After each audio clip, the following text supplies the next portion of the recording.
right? Thanks. Thanks for the hearts. It's natin yun everyday. So, ayun. Papahinga naman me. Alam mo yun? Alam kong hindi lang kami yung napapagod. Siyempre yung mga trabaho din dyan. Actually, yung mga ibang tao na nag-work ng more than 8 hours, kailangan talaga natin mag-sleep ng quality, like deep sleep, para mabawi siya at mapahinga. It's just that now, yung weather natin hindi maganda. Uulan, araw, yun. Allergy na ako agad. Meron kasi akong rhino, ano ba yun? Basta yun. So nagalaw ko yung ilong ko, like matapik ko lang ng konti. Na ano na ako agad. Na-aching na ako. Kaya pansin nyo pag kumakanta ako minsan, maganon ako. Kasi lumalabas yung sipon ko. Hindi siya fantasy, bading.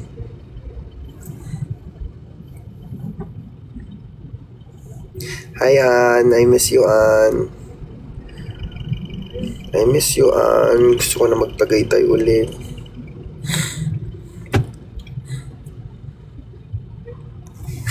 Magiging Latina. No. I love being morena. Hehe.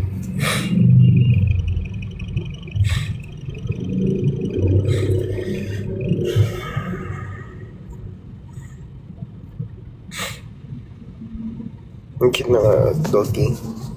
Oh, thank you.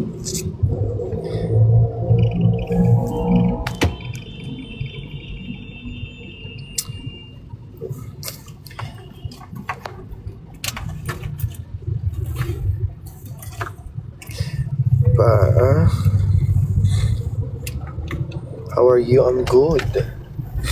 Okay naman.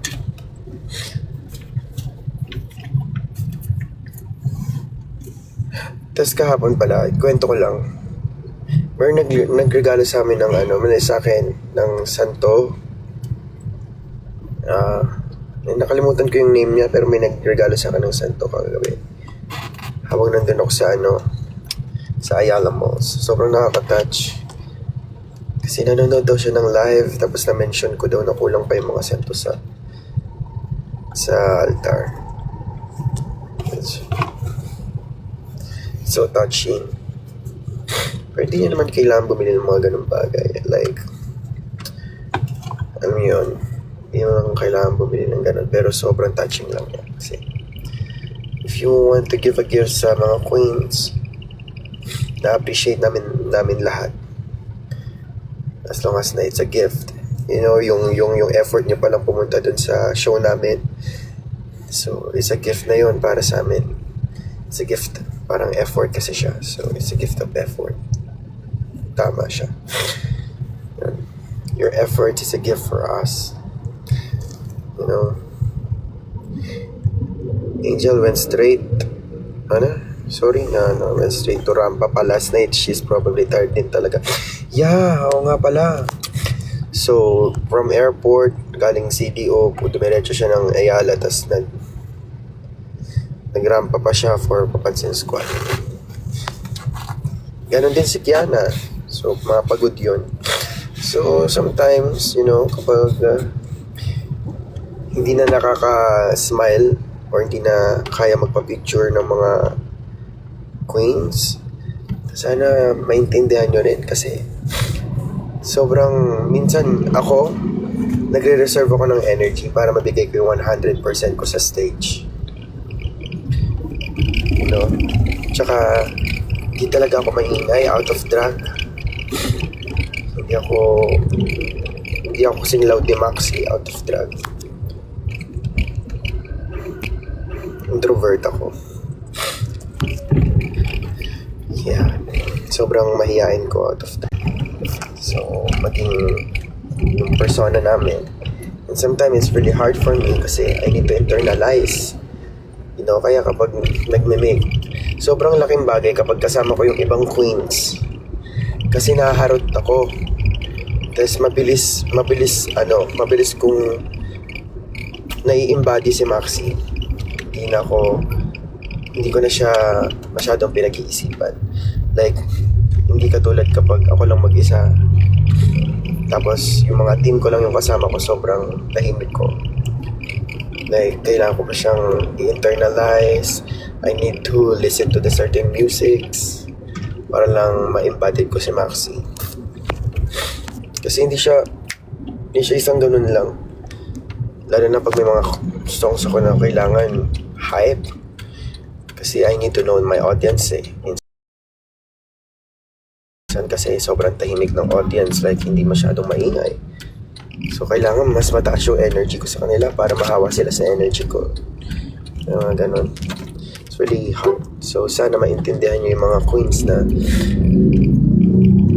hindi na nakakapagpa-picture or hindi na nakakasmile lang maayos or hindi na kayo na-entertain pagtapos ng work kasi napapagod din sila. Person din kami, bayo.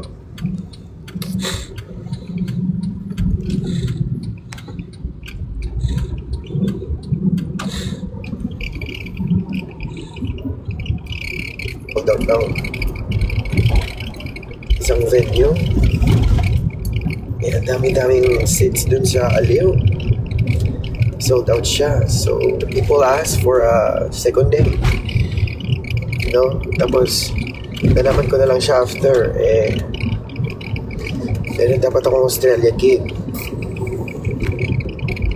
So, ang plan talaga is, after 22, dapat meron akong 23 or 24 right after ng concert ko. Kaso lang, talaga siya. Meron na akong Australia gig. Nabook na yun before yung Maxiverse. So, na yun. So, yung day 2, malayo na dun sa kasi nabook na yung ibang days namin. Late na namin napag-isipan. So, yun. Kung gusto nyo manood ng concert ko, just buy a ticket now. Pumunta lang kayo sa Instagram ko para makabili kayo ng ticket. Andun lahat ng details.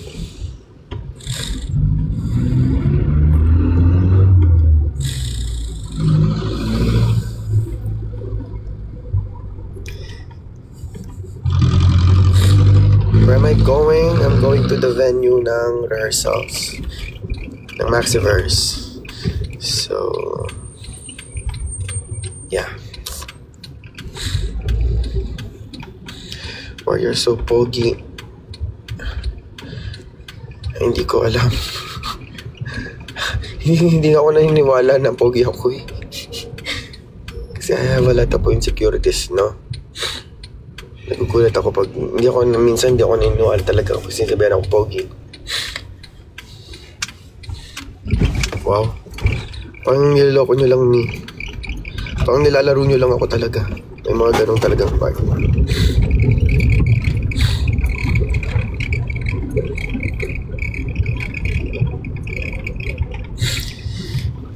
Yeah.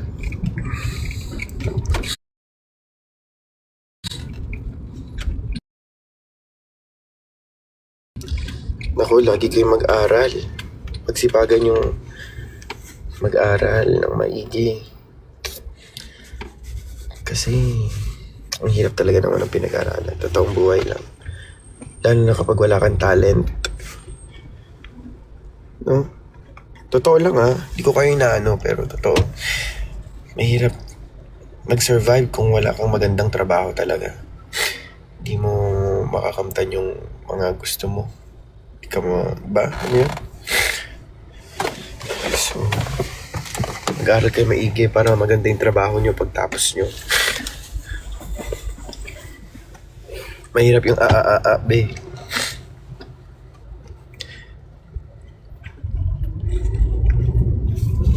So, malapit ako sa venue ko now.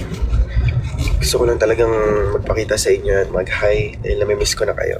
13 minutes. 13 minutes. Okay. Kailangan ko nang basahin yung itinerary ko. Thank you guys. I love you all. Pag kaya ko mag-live mamaya, mag-live ako ulit. Pero, yun. I just wanna say na mahal ko kayong lahat. And sana nagkakaroon kayo ng magandang araw ngayong araw na to. It's a blessing. Kung mainit man yung ulo mo, just calm down. Okay, chill ka lang. I love you. Bye-bye. Bye.